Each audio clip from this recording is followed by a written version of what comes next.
Smart nonfiction is not about showing how smart you are. It is about getting clear, useful ideas without feeling like you enrolled in a night class. In this video, you get 6 books that deliver high insight with low friction. They explain incentives, decisions, disagreement, evidence, careers, and uncertainty. If you usually bounce off nonfiction, you are not alone. Many well-known books are written for insiders, or they assume you will push through dense parts to earn the payoff. These picks try to pay you back early. They give you an idea, a clean example, and a way to notice the idea in your own life. Think of this as a buyer-safe list. You can start anywhere, but you will also get a simple order if you want a plan. I will tell you what each book is best for, what kind of reader it fits, and what to read next when one clicks.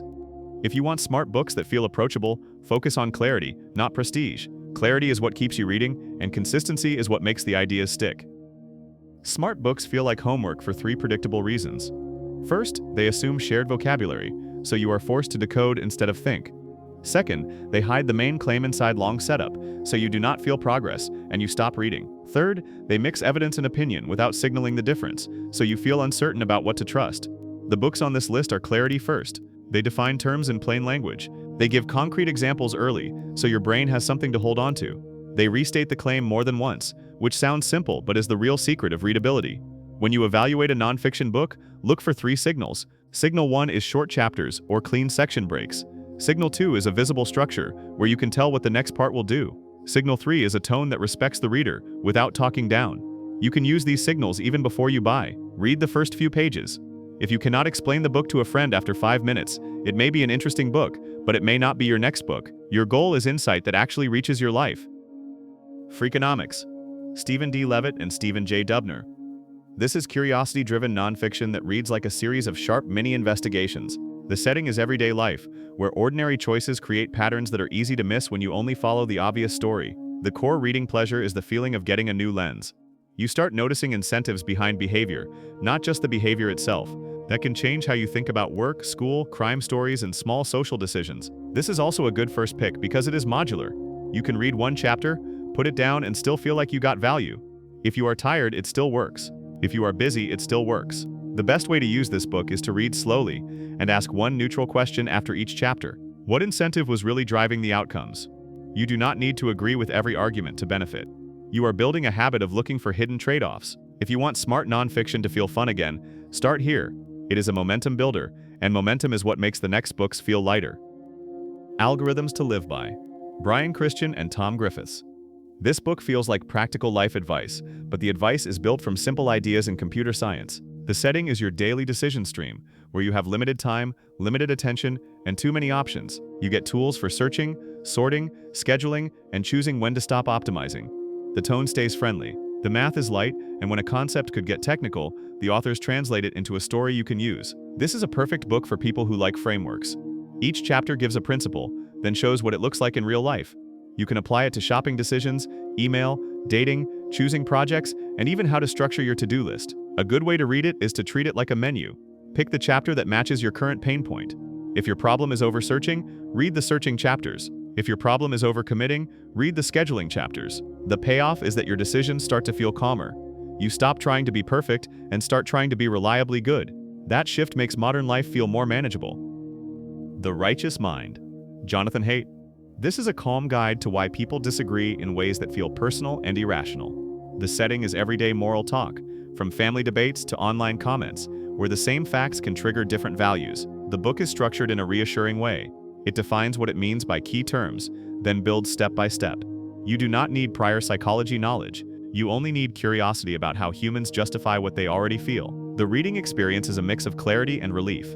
Many conflicts stop feeling like mystery and start feeling like mismatched moral intuitions. That does not mean every side is right. It means you can see the shape of the disagreement without getting pulled into anger. This book is especially useful if you want to get better at conversations.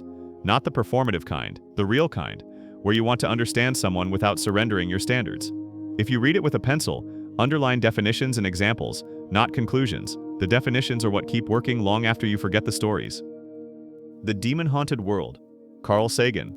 This is skeptical thinking written for normal readers, not for specialists. The setting is a noisy information world, where claims compete for attention and certainty feels comforting. Sagan is patient and humane. He explains how to test claims, how to spot common reasoning traps, and how to stay open-minded without being easily fooled. The famous toolkit of checks is memorable because it is framed as everyday self-defense for the mind.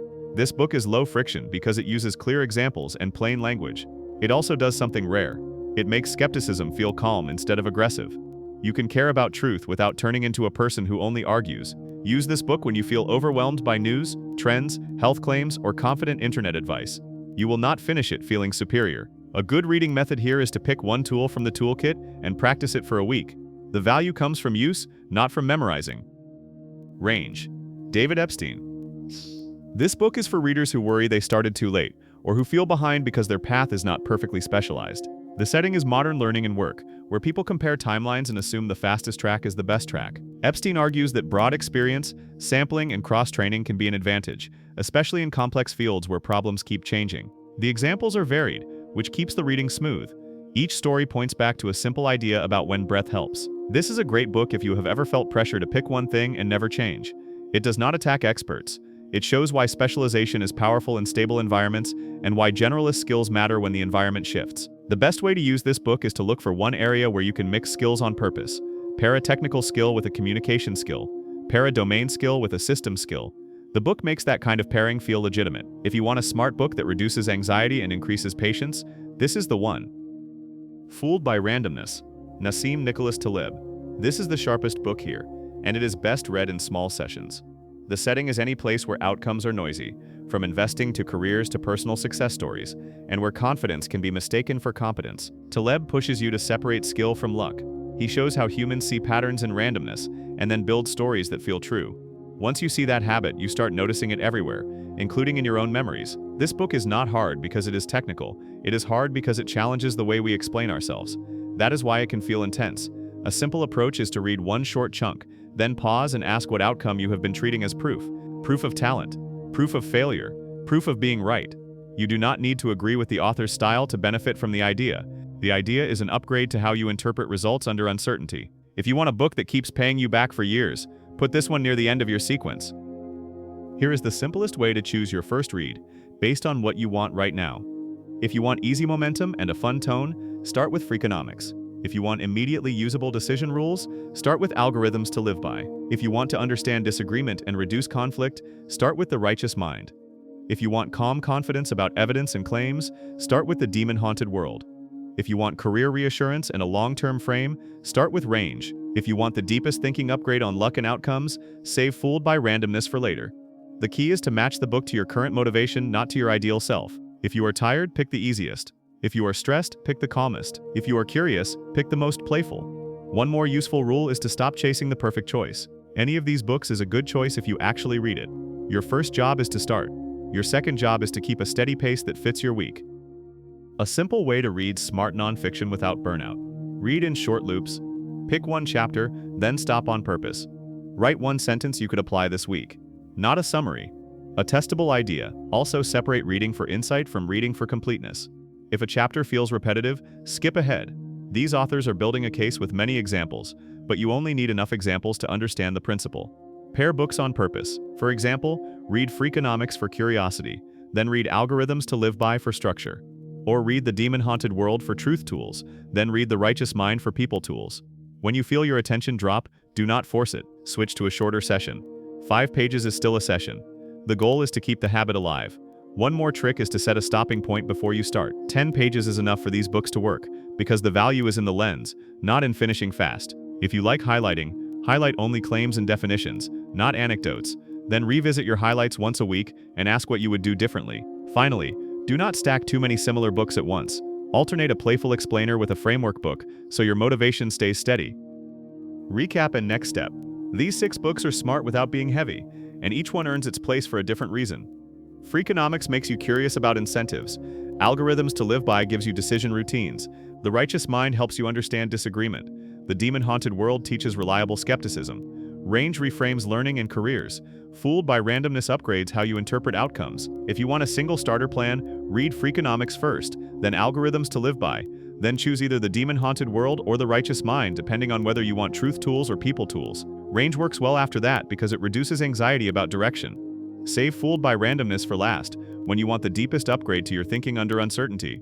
The full list of books and the exact ISBNs are in the description. Use that list to buy once, then follow a calm pace that fits your week. The point is not to consume information. The point is to build a small set of lenses you will actually use.